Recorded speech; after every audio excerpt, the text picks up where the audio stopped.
The All-Star break is nearly upon us, which means the trade deadline can't be that much farther to fall.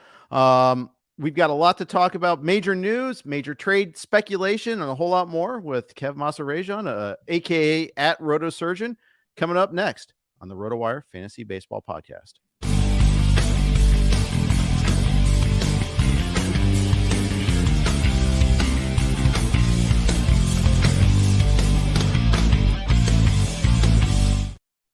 Welcome, everybody, to the RotoWire Fantasy Baseball Podcast, brought to you by Home Run Index and the Blue Wire Network. Jeff Erickson here with Kev Mahserejian. You know him at RotoSurgeon. You know his work at Fox, at Rotoballer, at his podcast as well, which I've been on a couple of times, both for baseball and football. And Kevin, that's one of the things I appreciate about you is you are a multi-sport analyst.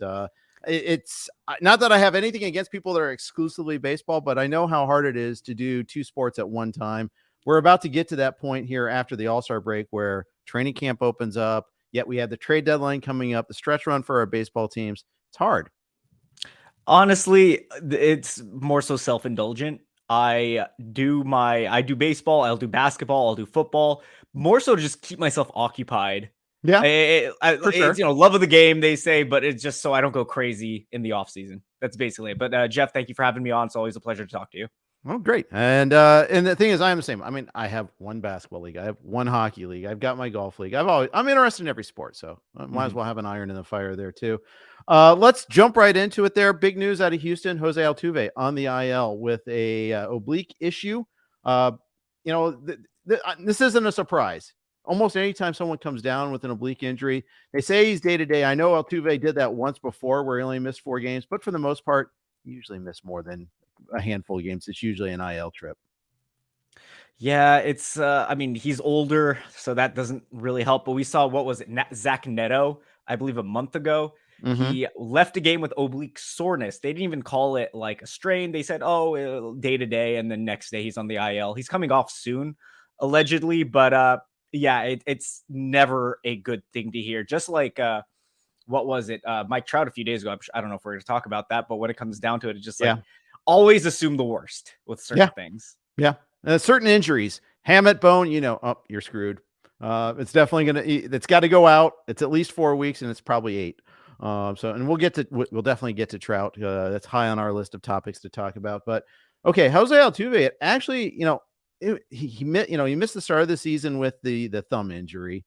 In previous years, he had stopped running. He was starting to run again. Last year, 18 stolen bases, 5 out of 6 this year.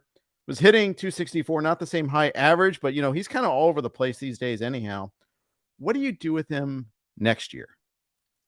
I mean, a 34-year-old second baseman. I mean, we've seen what happened to DJ LeMahieu, and he's dealt with, litany of injuries, that kind of like, minor things here or there, but those add up.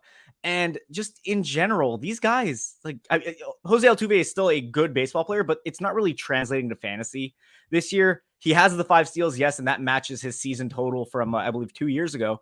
But, it's a steal-happy league right now, so we can't consider steals everything. The power, 6 home runs in about 130 plate appearances, 25 runs, 18 RBI. It's fine. He's been a fine asset, but he's replacement level to a certain degree. So when it comes down to it, guys like Jose Altuve, I'm probably fading. I faded him this year, but that's due to the injury he was coming into the season with. I just don't have interest in these older players unless they come at a significant discount. Right. If it's somewhere in the top 150-ish, I'm just going to aim for younger guys who are, have more energy, can get back from injuries quicker, and, all that good stuff.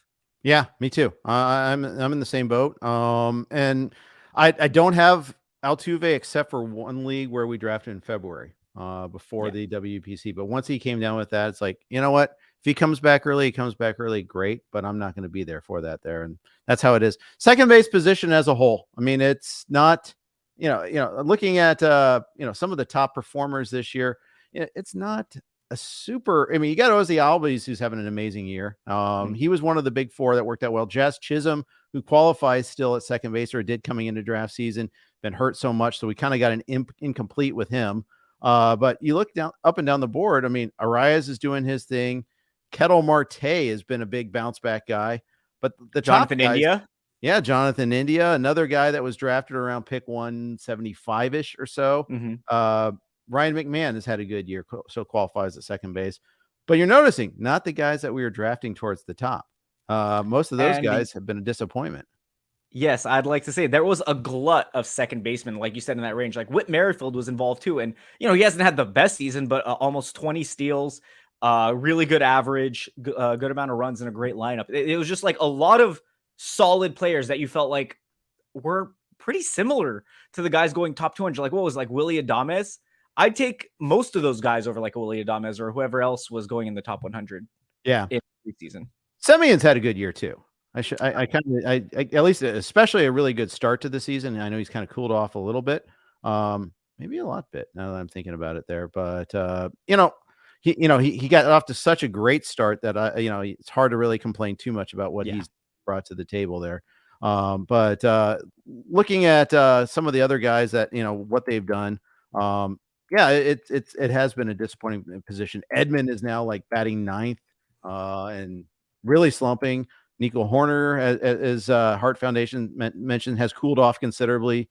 Gleyber Torres had a great start. I guess he's doing all right. I don't view him as a top guy there, but maybe I'm not giving him enough credit.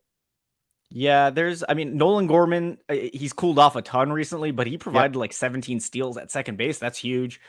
He's been basically Kyle Schwarber when he's good, which, I'm not going to complain about. Mookie Betts, he got second base eligibility. So if you're in a league where you can put Mookie Betts at second base, you're probably thrilled right now. Yeah. You didn't have to deal with taking these bets. I'd say it's still better than recent years, considerably better, considering middle infielders nowadays have a lot more power. You're not relying on a Nicky Lopez as much. That's true, and thank the Lord for that. Astros, are they traders? Are they buyers at the deadline here? What do they have to sell?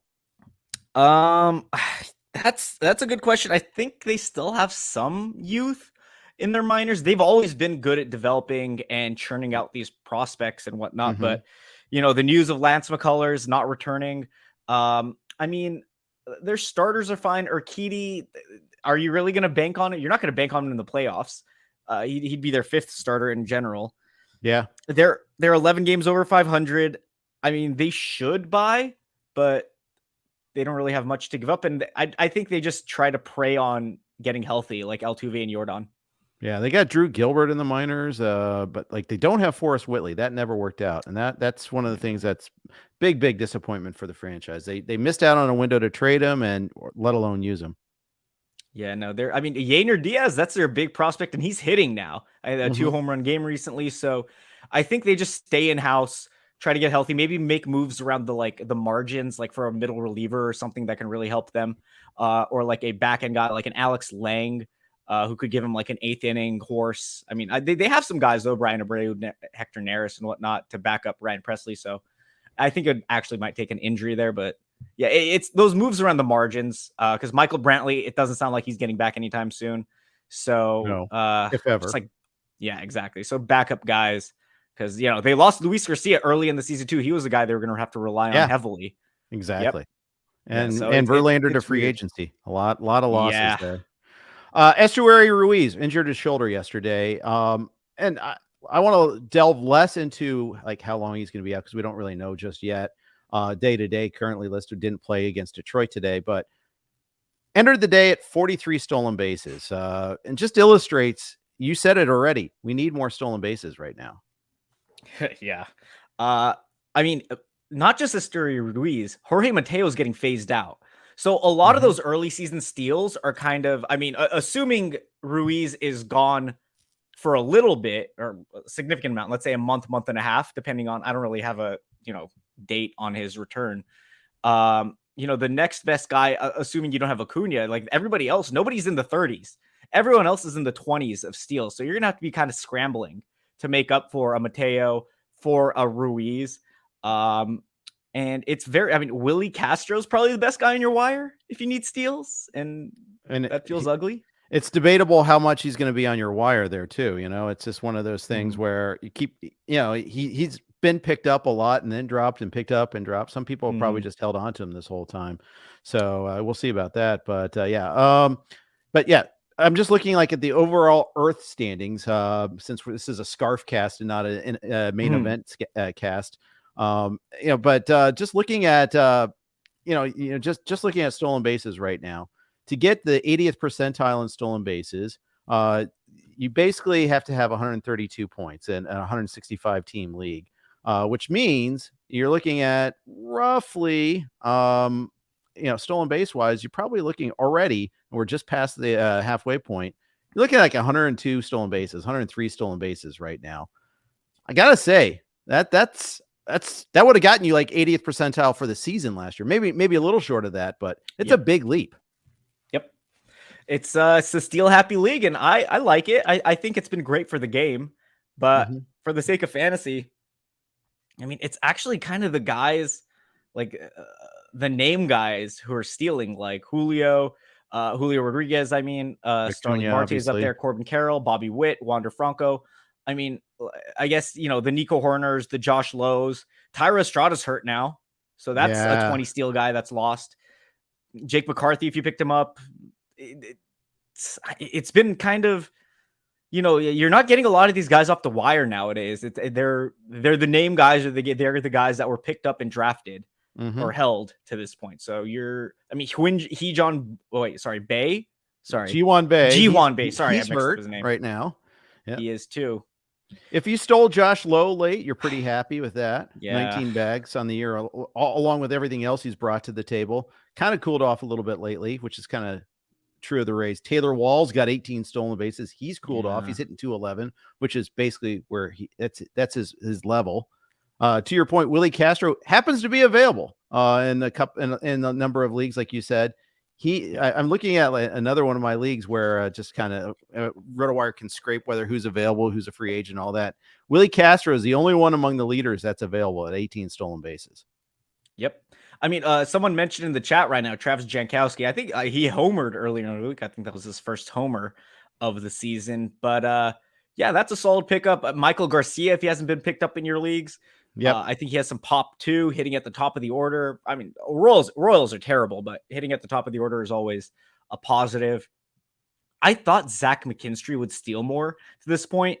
He's been getting on base. He just doesn't do anything beyond that, but he has some speed. He stole early in the season, but he stopped after anybody picked him up. So yeah, you're kind of in a rough spot. Yeah, Jankowski's solid, Garcia's solid. Those are the two guys I'd look at. How are you going to change your draft style, if at all, or did you get it right already about the stolen bases coming this year? But are you going to alter it for next year at all? I mean, considering I'm in third place in Scarf with Corbin Carroll and Ronald Acuna, I don't know what I have to do at this point. It's really hard to. Yeah, no, that's brutal. But I think you assume that the rules are going to stay as they are for now, unless we get any sort of substantive information going into 2024. That the 3 checks to the base runner, or I don't know, it's hard to really adjust further, because coming into the year it was just assumed that guys have stolen in the past are going to continue to steal or go steal at a higher rate, whereas the guys who didn't steal will not steal. Like, we're seeing Freddie Freeman steal bases at a rate we haven't seen in years. Yep. So it's really the guys who've done it and continue to do it. So just bank on that pretty much. Just if they have a history of stealing bases, draft them. If they don't, well, just assume that they're not. So, all right. Fair enough construction there. I was looking, you have 125 bags already in Scarf. That's pretty impressive. You should with those two guys. I mean, that's a great start right then and there. And you're first in bags. You got 100. I mean, you're first place in stolen bases, third overall in our league. I'm down in 7th right now in the league in total points, but plenty of season left. But my hitting really needs help right now, and I just lost. Offense isn't exactly the issue for me, so it's pitching. Yeah. It's pitching. I just lost Trout. I just lost Kershaw, so it's been a hell of a week. Kershaw should be back though. I think he's back end of next week. Yeah, or probably end of All-Star break week is what I mean. Yeah, no, I get you on that one there. Yeah, he should be back, and that'd be nice. Can't wait for him to be back. Let's see. So yeah, he is.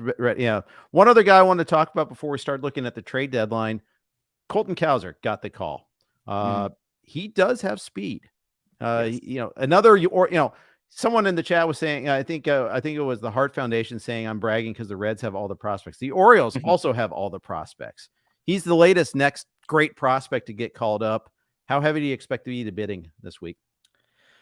I think it'll be heavy just because he's a good prospect on a great team. Mm-hmm. Looking at his profile, he's a big strikeout guy.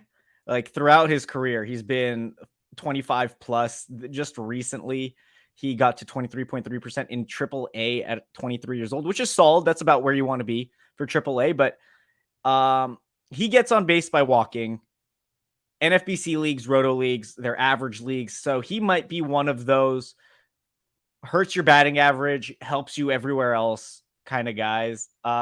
He didn't really steal much in 2022 between AA and AAA. He had 2 steals total between 340 plate appearances. Yeah, it was weird how we stopped after getting promoted from high A. That is weird. And just 7 in 257 this year. And that was with a 459 OBP. So he was getting on base a ton and only stole 7 bases.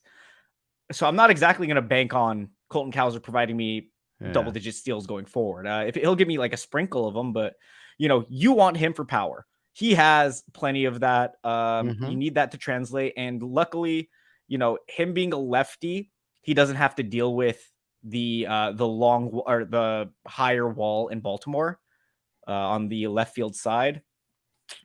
That's true.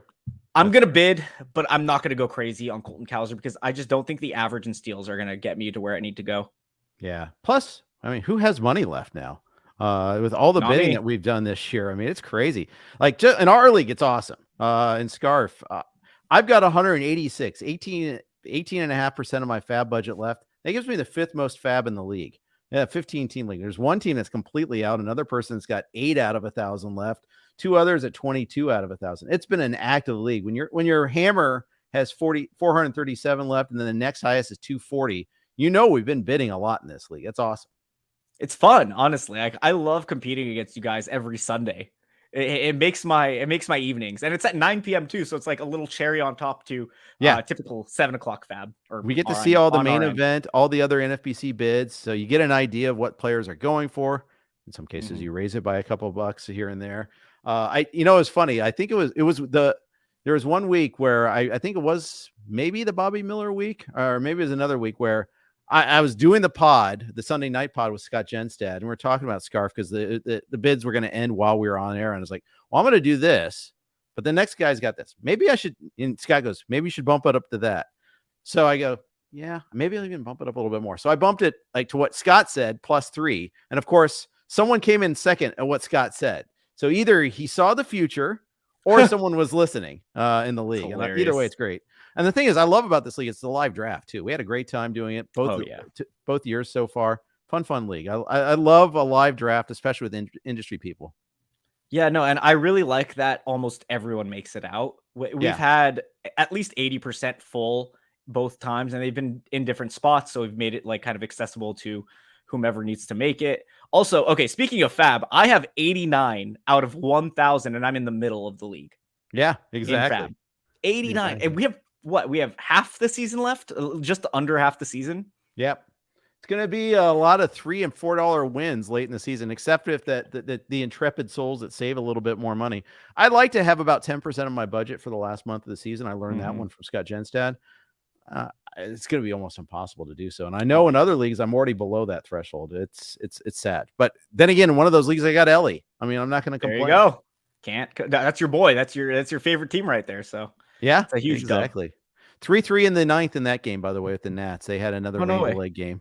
Ellie's had a couple of hits. He's been prominently involved in this game. Has an RBI, has a stolen base. He's also got thrown out at home, and he also botched a rundown today. So very prominently involved on both sides of the coin there. But anywho, we're going to talk about the trade deadline coming up in a second. But first, quick note from our sponsors. First, home run index. We know the weather can impact how far a ball can fly, but we never know what all that heat and humidity or cold air is really doing to the ball. The home run forecast index gives us an easy way to determine how good or bad the air is for ball flight. The index is calculated by measuring stadium-specific weather conditions and is displayed on a scale from 1 to 10, 1 being the most unfavorable for good ball flight, and 10 indicating the most favorable air. There is a strong correlation between the index and the number of runs scored per game and the number of home runs hit. Games that have the highest index, 10 for the whole game, average over 10 runs and 2.8 homers over the course of the year. An index is created for each game, so you can see what it will be in any stadium and how the weather's influence might change over the course of the game as well as the wind direction. Right now, you can get access to the HRF premium site for only $5 a month and see what the index will look like for every hour of every game. Go to homerunforecast.com now to sign up. That's homerunforecast.com. Also, we're on the Blue Wire Network. Here are their ads. All right. Thank you for indulging us, as always. Going to be in the Blue Wire Network studios in Vegas next week. Looking forward to it there. Should be fun. Let's talk trade deadline, Kev. Let's talk about teams that have critical months coming up. Teams that, could be buyers, could be sellers, might be standing pat, but teams that we expected to do well this year and for whatever reason just haven't. Let's start right off. Let's talk about those Angels. They've had a decent season. They're 45 and 44. They've had a lousy, no good week, though. They lost Mike Trout. They got stomped by the Padres in a few games. And now they're currently sitting 4 games out of the last wild card spot, tied with the Red Sox, behind the Blue Jays, who are still out, and behind the Orioles, Astros, and Yankees, who are the 3 wild cards right now. The Angels are screwed. Yeah. I don't know if there's any other way to put it. Taylor Ward has not hit to his standards or what the standards we expected drafting him, like in the top 125 that he was going all year. He's been more of an average player throughout the season. Shohei, greatest, baseball player of all time. I think that's, hard to argue at this point, given what he's done. But even so, he's just one person. People compare, the Shohei Ohtani to like the Patrick Mahomes or to Tom Brady or LeBron James. I mean, I guess, you look at other sports, you can't compare one singular baseball player, even if they pitch and hit, to a quarterback or an elite basketball player, because you can carry so much more weight as an individual in those sports, specifically at the quarterback position and whatever for basketball. It doesn't really matter. Baseball, you can only provide a certain amount of value. Right. You're 10% on offense and about 20, not less than 20%, because there's the bullpen too, as a pitcher towards a season's worth of wins. You cannot provide the amount of wins necessary to lead a team. So I always get frustrated by saying, well, Ohtani doesn't win. Ohtani can't win aside from the games he pitches by himself. There are 4 other games per week, 5 actually, because he's on a 6-day schedule. It's unfortunate because we would want to see a guy like this in the postseason. Right. Here, you want to see Shohei Ohtani in the postseason. I want to see him in Yankee Stadium not Yankee Stadium this year, but another year, let's say in the ALCS competing, in the big time show against the Yankees, preferably for my purposes here. That would be awesome, but we're not going to get that. And Trout's out for 2 months, hamate bone injury, like we mentioned. That's pretty much going to sap his power. I think he's had an injury like this in the past, or it was a wrist where he was just kind of mediocre for the rest of the year, the last month. I don't expect anything from him for the rest of the year, even if he returns. I'm not saying drop him, but, just keep expectations low. Zach Neto, he looked really good, but he's returning from an oblique, like we said. Matt Tice, Chad Wallach, catcher duo, that's not exactly going to sell, and their pitchers are fine. It's a shit show. They should, excuse my language, they should be selling. And I would trade Shohei Ohtani. Get something for him before he walks, because he's going to walk. You definitely previewed my question there. It's like, do you trade him? What do you do? And that's the thing. It's like, I think you got the runway of the next month if they somehow defy the odds and make that run. Keep in mind though, they were already outside looking in before Trout's injury, and now you look at it there and wow, what a catch in the Reds game. Sorry, got distracted. And now you got that injury. Oh, it's brutal. Now Moniak will play a little bit more, but he was already playing a lot anyhow at the expense of Taylor Ward. Joe Adell has gotten the call. Time to finally see what they have in him. You got to stop with the whole like, oh, he's crushing Salt Lake. Okay, everybody crushes Salt Lake. Let's see him at the big league level. Yep, it's not fun. Not fun at all. And if you trade Shohei, you're not getting him back. That's the other thing. You're probably not getting him back anyhow, but you cement everything once you trade him there, I feel like. They were lucky to get him. Yeah. They were so lucky to get him. And I think they made their money back in droves. Oh, based easily. on like, not just jersey sales, but like ticket sales and, getting, I'd say like the Japanese audiences into the stands that wouldn't, typically have gone to an Angels game or, Not to mention Japanese just sponsors. Have you been to a game down in the Big A? not like in the past 2 years. There's like I've gone recently-ish. There's like a Japanese cat food company that it's cat or dog food, I forget which, that has a billboard there and all that. I mean, who else gets that? Only No one. the Angels, and all I mean, that. the Dodgers next year, hopefully, but that's neither here nor there. Yeah. I definitely think, Ohtani should get a solid return even with half a season left. A contender should sell for them, for him, because what better hammer for the postseason if you need that like last piece? He's a two piece. He's the pitcher and hitter. So exactly. And I know he struggled a little bit in his last outing, but it sounded like a nothing issue with a blister. So I would be optimistic. And yeah, I agree that the Angels should at least ride out the next month. They're over 500, just barely. Might as well try. Even if you risk injury, at least you went out swinging, which they're swinging a lot and missing recently. So just keep it going. Give it till towards the end of July, and see what happens. Yeah, for sure. I think you do see a trade in their future.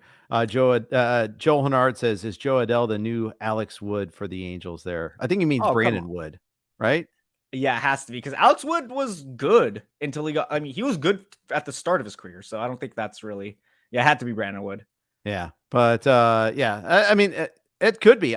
I saw Wood, Howie Kendrick, Alex Gordon, all in the same Arizona Fall League game. There's another Royal too at the Royals prospect. Name's escaping me right now, but he was another like elite prospect at the time. They were the top 4 batters in this Fall League game. They're on the same team, and it was like this backup catcher that hit 2 home runs that game. But it was pretty funny. Anyways, let's move on to the next team on our potential sellers list here, and another team that really has to have a big week right now. I mean, a big month, and that is the Padres. I don't think they sell. No, just because of how much they invested.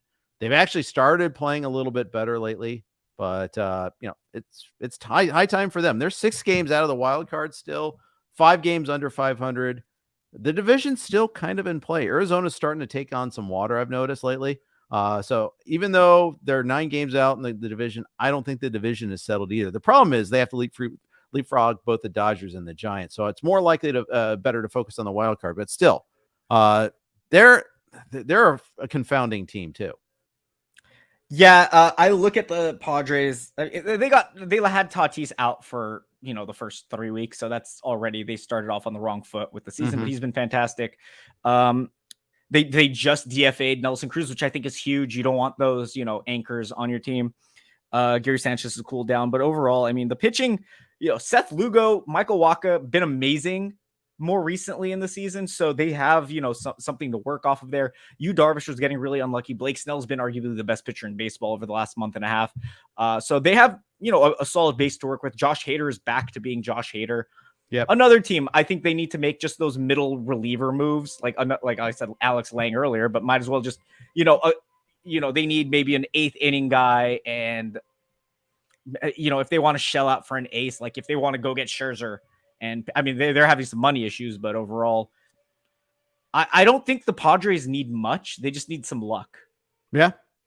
Yeah. I think if they want to make a move, they should go ahead and do it. Sorry, not to cut you off, but yeah, they can make a move. They don't really have to, is the thing. Yeah. They've won 3 in a row against the Angels. The run scoring has been the problem, and they just designated Nelson Cruz. Got to see what happens at Cronenworth, see if he comes around at all. But, it's the bottom part of that order has really been disappointing, and Manny Machado. But even Machado's shown some signs, which, of course, he's shown some signs. He's supposed to. Yeah, since coming off the IL, I think he has like 7 homers and like 1,000 OPS or something. He's been fine, and he was always going to be fine. He's Manny Machado. He went through a whole season slump in Baltimore that one year, and then he just bounced right back. He's kind of weirdly streaky, but when it's all clicking, it's amazing, and I think that's where we're at with him. Yeah.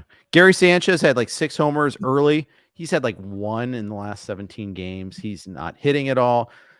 Stop the presses. Dog bites man. Not a surprise here. He's still better than Austin Nola, at least. So True. It's not much. Oh, there you go. Okay. How about they trade for a catcher? Go get Sal Perez. Go get. I don't really know that many catchers that are going to be on the block, but that's just the one. Oh, Yasmani Grandal, maybe bring him back. I don't know. Yeah. Maybe. But Grandal, he'd be an improvement. That's for sure. I don't know about defensively because I don't think he's much of a defensive catcher these days. He was always a really good framer. It was just he let a lot of balls go behind him. He was never a great blocker. So, he's fine. He's passable, and he's still hitting at a league average rate. So, if that's an improvement, it is. So, kind of agreed. Angels should be sellers. Padres probably won't be sellers. I mean, they do have. I mean, if they are sellers, I mean, you're selling. You're trading away Hader for sure, and they have one of the biggest chips on the table there. So that Soto is he a trade piece possibly if they keep losing because they haven't signed him, right? Yeah, he is. He would be, but man, it'd be such. I think emotionally that would be a tough pill to swallow because it was such fanfare that they traded for him and all that, and they gave up so much in the way of prospects. I mean, they gutted their farm system for him. Oh yeah, James Wood is looking good. Yep. So that's why I don't think they sell, but because I think I think they'd rather be prideful and say we're going to win again next year, but instead we'll just run it back. But maybe make some tweaks. But I don't think they'll sell. That's just my inclination there. So we'll see. Yeah, they have a lot of money on the books just with Tatis, Machado, with the Cronenworth. They're paying like 12 to 15 million, somewhere in that range. Machado, Tatis, Bogarts. Sorry, that was the guy I was going to mention. Bogarts too. They have a lot of money invested in him. Yeah, that contract's already bad, by the way. Yeah, it's not looking good. I mean, he's still solid defensively. It's just his bat is not playing up to what we expected. And it's the park, really. That is maybe the worst home park in baseball for hitters.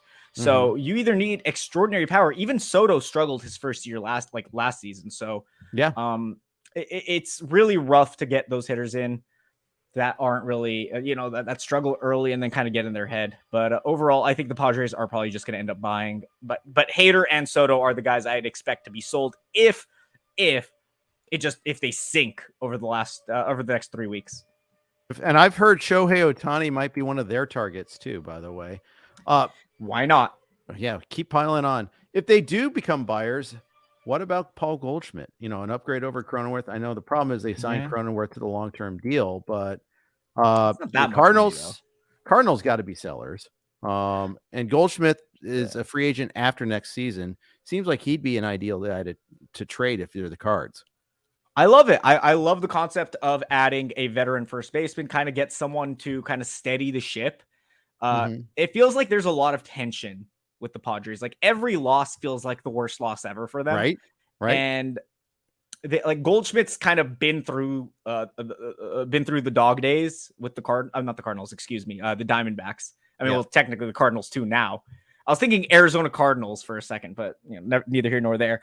Goldschmidt would be a good steady hand to add to the Padres, just as a guy, a vet who's been there, who kind of can relate to a clubhouse that is in turmoil. And, I think he could fix that. And Cronenworth for the Cardinals, I'd actually love that a ton. Like they have a lot of good contact guys like, Donovan, Edman, what's it called? Jordan Walker now. He's been fantastic recently. Yeah, just add Cronenworth to that mix. Just another guy who could get on base, make some good contact. Relatively cheap for them and assigned long-term. Might as well. It's a possibility. Cardinals are now 12.5 out. They've lost 3 games in a row to the Marlins this week. They usually beat the Marlins like a drum, but no surprise there. They had a gut punch loss last night. They had a blowout loss the night before. I mean, they're 12.5 out in the Central. They have to be sellers here. I mean, they just optioned Liberatore. They IL'd / early retired Adam Wainwright a week or a couple days ago. I think they're going to be one of those teams that makes a move to try. They're not going to give up this. They still have Marmol. They still have their GM. It sounds like they're going to keep him for the rest of the year. If they haven't fired him now, when? All-Star break coming up. Ollie Marmol. I'm stunned. Ollie Marmol still has a job. Given how he is picking fights with his players and just, even the start of spring training, he had a beef with an umpire, and, he came out and, said that he didn't shake his hand and all that, unprofessional, airs it out with the media. I don't know. It's always like he's walking on this thriving on conflict. I don't know, like airing out the Tyler O'Neill thing. I mean, instead of just pulling him aside in the dugout and telling him, hey, you need to do this or that, to throw him under the bus like that, to me, that was something that I was just like, come on. That's not how you handle things. They're so weird right now. They're rotating so many pieces in and out of the lineup, especially these young Dylan Carlson, Alec Burleson, Gorman, who's more of a platoon guy, but that's fine. But Walker, who was early on kind of getting mixed in. Lucan Baker, I think is his name. Excuse me. No disrespect to, Lucan Baker. Yep. They just have like random pieces with these top prospects mixing in, and Edmund, who's still playing a shit ton for some reason, but they don't feel like they're putting the best lineup out there every day. And they're trying too many things out. Tyler O'Neill is still on IL, which I think that's a fake IL. I think I know he's had a history of injury, but I think that's like a timeout for him. I think it was too. TO for TO. Overall, Cardinals need a shakeup. They're too good to be this bad. Yeah. I mean, they've lost their bullpen too. Like Giovanni Gallegos is terrible now. Ryan Helsley's on the IL. Hicks just blew a game, but he's been, solid. Payante is terrible. They're a weird team, but it's a team that you could kind of work with because there's the base of that offense. Right. If you have it should be like the Reds, quick turnaround, Yes, but they don't have the farm of or maybe they do, but they're younger. At least the Reds had guys ready now. Oh, Walker is already up. Mason Wynn would be interesting. Tink Hence is an interesting pitcher. He throws heat. That boy throws heat. He's got something. Yeah, but so that's again later down the line. Yeah, exactly. They've got some pieces that could be interesting, but I just feel like they try to stretch it out. Wainwright, let's get him one more year. He should have stepped aside at the end of the year with Yachty and them. I mean, it should have been like him, Yachty, and Pujols all retiring at the same time. I think what was he working towards? What historic mark? I don't know. It wasn't strikeouts. It's wins, right? It's wins. Is he close to 300? Yeah, I'll tell you in a second here. Neither here nor there. That's definitely the milestone. I remember hearing that. It was like he needed to get like 6 wins or 8 wins or something of that nature. He is at career wins for Adam Wainwright is at, this is great radio, 198 he's at. So he needs 2 more for 200. God. And they're going to 100% give it to him. He's coming back. And he's just grinding it. We're going to make it. It's like 3. If it's not 300, if it's not 300, why are they doing it? Like, I get it. But like so many guys have 200. Go out with your hat in hand. Don't go out this bad. I get that, players in the past have done this and kind of, chugged along to get those historic marks. But those historic marks are like 3,000 strikeouts, 300 wins, significant 500 home runs, significant markers, or Pujols with 600 or however many. How many did he hit? 700? Did he cross that? Don't know the exact number for him. Yeah. But whatever. But like they got to like historic marks, whereas 200 wins is not that special. I mean, I get it. It feels better than 198, but still. Yeah. It's kind of, they'll make another movie with Bernie Mac, Mr. 200. But yeah, that was a good movie. I saw that in theaters. I was a kid. I didn't think I want to see all the cussing. I was like 10 when it came out. That's amazing. That's awesome. All right, we'll move on to from the Cardinals. I think they got to sell, but we'll see. I also think they need to fire. If they fire Ollie, then I think everything else goes too. I think that they start the sell off there. Boston Red Sox. Now, this is a team with a winning record. They're tied with the Angels, actually. Playing, they swept Toronto last week in Toronto on Canada Day, no less. How dare they do that? They won last night. They've got some interesting pieces, but they're 44-43. There's 12 games out in the division. Wild card, they're closer. They could still make a run. They're only 4 games out of the wild card. I think this is a very pivotal month for the Red Sox and what they decide to do. I mean, they have a winning record and they're last in the division. Yeah, by like a significant marker. So it's not exactly a viable place to be. They lost Sale. He's coming back, I think, a month, but even so, that's like a lot of time for a team that has to decide to sell by the end of the month. I mean, so trade deadline's late July, right? Or early August? August 1st. Okay, so late July, whatever. It's close enough. It used to be 31st of July. They changed it to. That's why. That's where I have it wrong. So Yeah. 12 games out of first. Wild card, they are 4 games out of the wild card, which, sounds good, but it's the Astros and Orioles. I don't think they're going to pass the Astros and Orioles. I don't think they're going to break into that little sphere. So you're in a really tough place. You have older guys that are very sellable. Kenley Jansen, James Paxton, Justin Turner, if you please. I might decide to keep Justin Turner just for good vibes. They love him there. He's the perfect Boston guy, and he was a great LA guy. He's from LA, and I loved him. But I think he fits the culture there. The beard, the hair, the everything they love over there. He looks like he just came out of a bar in Boston. He looks perfect for them. So I would keep Justin. I would even let him retire with the team. But Paxton, Kenley Jansen, sell high, get some young pieces. I don't think Boston is exactly loaded in their farm system. They have some guys, but they don't really have. They're not like a top 5 farm system there. Even after trading Mookie, they got Alex Verdugo was the best piece they got in that deal. Jeter Downs was cut or DFA'd or whatever. What a disaster trade. Terrible. Hey, for them, not me. I love Mookie. Financial flexibility. Yes, we got that there. Look, they did a good job signing guys like I said, Paxton, Kenley, but you signed them so you could sell them if you're in this position. Yeah. They're both towards the top of the league in their respective roles. Go maximize their value before Paxton inevitably gets hurt or Jansen turns into a potato, as he typically does at some point in the season. So, I think Boston's in a really good place to build towards the future. Their offense is young and expanding. Yoshida, I think you can agree he looks like the truth. Yeah, I think that was a good signing for sure. Great signing. So they have the offense. Don't really sell any pieces there. Just sell the pitching and work towards 2024, where I think they can actually contend. Yeah. So right now, you mentioned the pitching. James Paxton's on paternity leave, but he's been great since coming back. Like ace great. Like wow, he looks really good. But it's always for how long with him? Can he stay healthy? But man, he looks so good. Brian Bayo. Let's give a little word of praise to Brian Bayo. This is a guy he went 7 innings last night against the Rangers. In his last 5 starts, he's gone 7-7, 6 2/3, 7-7. I mean, he has been a stud lately. But do you know what's funny? If you look at their Fangraphs page, they have 3 pitchers as starting pitchers listed. Yeah, you go to our RotoWire's depth chart. Same thing. Yeah. Excuse me. Sorry. No, RotoWire as well. You gotta play. No. I use Fangraphs all the time too. It's all good. Yeah. It's Paxton, Bayo, Cutter Crawford, who was a long man to start the year. I love Cutter Crawford. Don't get me wrong. That's another young guy that they could build off of. Cutter, Bayo, sign some guys next year, but work towards next year. For now, sell Paxton, sell Jansen. Chris Martin, I don't know how valuable he is, but they don't really have anyone.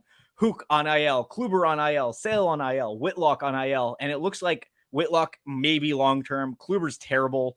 Sale, again, he's not back for a month because he was placed on the 60-day.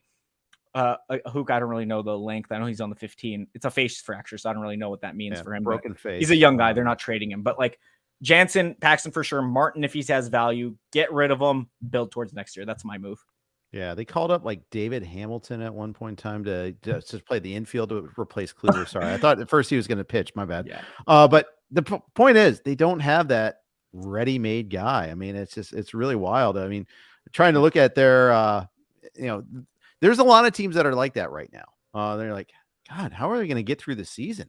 It's just not enough starters. But the Braves figured a way out, and I think the Red Sox could too. But the Braves have devil magic. It's always one guy every year that turns into an ace. Remember Mike Fultinovich? Yeah, Fultinovich. Yes, I don't know how the heck did that happen. And then he's an ace. Kyle Wright last year, ace. Mike Soroka a couple years ago, and maybe this year. I don't really think so, but they can pull these 1-year wonders out of their butt, even though some of them are prospects. But they can always get one guy to perform at a high level to kind of balance out a rotation. The Red Sox only have 2 guys right now, considering Paxton's on paternity leave. But they're just not in a position. And then they have Trevor Story, who started the year with, I think it was Tommy John or a brace in his elbow. So you're going to get it back for next year. I think he'll be fine by next season, but they just were not set up for success this year.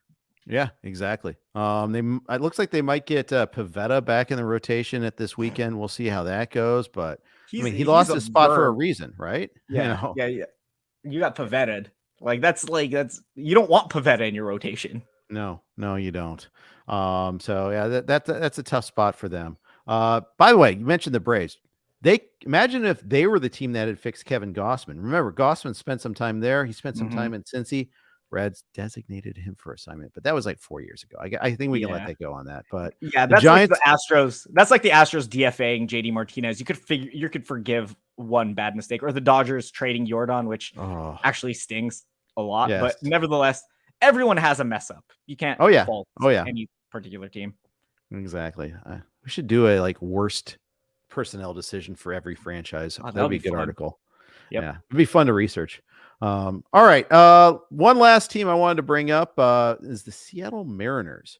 Another team that had high expectations, had a nice run in the playoffs last year, took the Astros to the limit in that one game, but they've been a disappointment this year. They've been a big disappointment. They're also they're the team that struck out 16 times against Lance Lynn, who is Lance Lynn. Now, Lance Lynn actually gets strikeouts, but they're not a good lineup.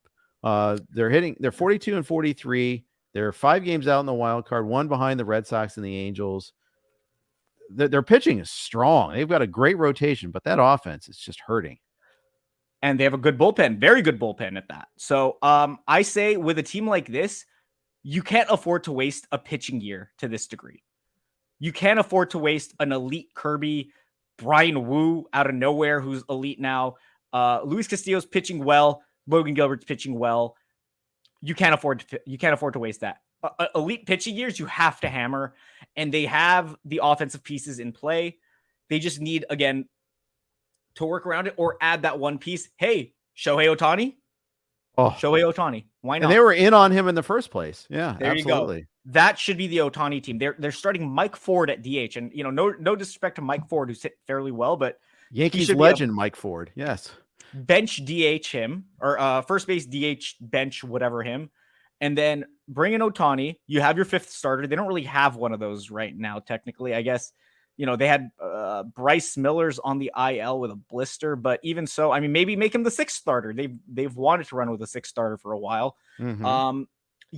They need one big move, and I think they're a World Series contender, honestly, because this rotation is probably the deepest in baseball. I think that's fair to say. Yep. I mean, its top 4 are great. The bullpen's great.